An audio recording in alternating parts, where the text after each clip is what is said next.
matapos ang pagsabak sa 2024 Paris Olympics. Balik Pilipinas na ngayong gabi ang mga atletang Pilipinong lumaban sa torneo.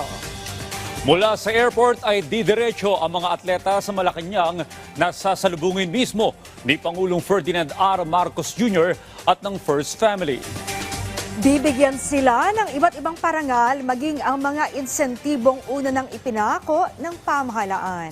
Yan ang ulat ni Alan Francisco live. Alan?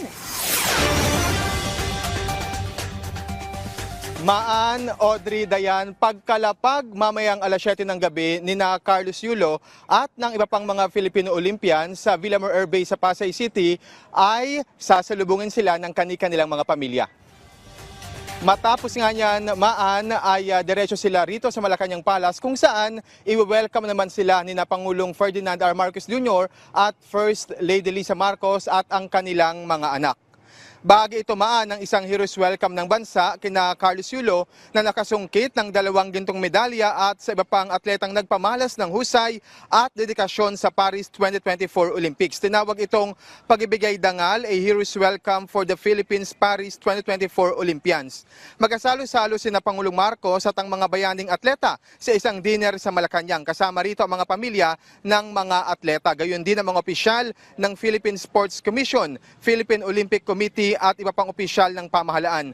Sa naunang pahayag ng Presidential Communications Office o PCO, gagawa raw ng parangal si Carlos Yulo ng Presidential Merit Medal, habang Presidential Citations naman ang ibibigay sa iba pang atleta. Inaasahan din ang incentives na ibibigay ng Pangulo kay Carlos Yulo o sa iba pang atleta. Gayunman, sa naunang pahayag ni Pangulong Marcos, sinabi niyang tatanungin niya si Yulo kung ano pa ang matutulong ng gobyerno para mas mapalakas ang Pinoy Olympians. Habang kinabukasan naman, Miyerkules, asahan yung motorcade o parada para sa ating mga magigiting na atleta.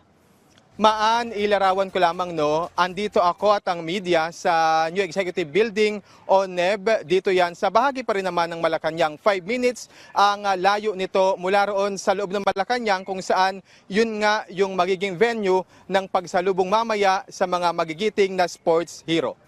Live mula rito sa Malacanang, Maan. Maraming salamat sa iyo, Alan Francisco.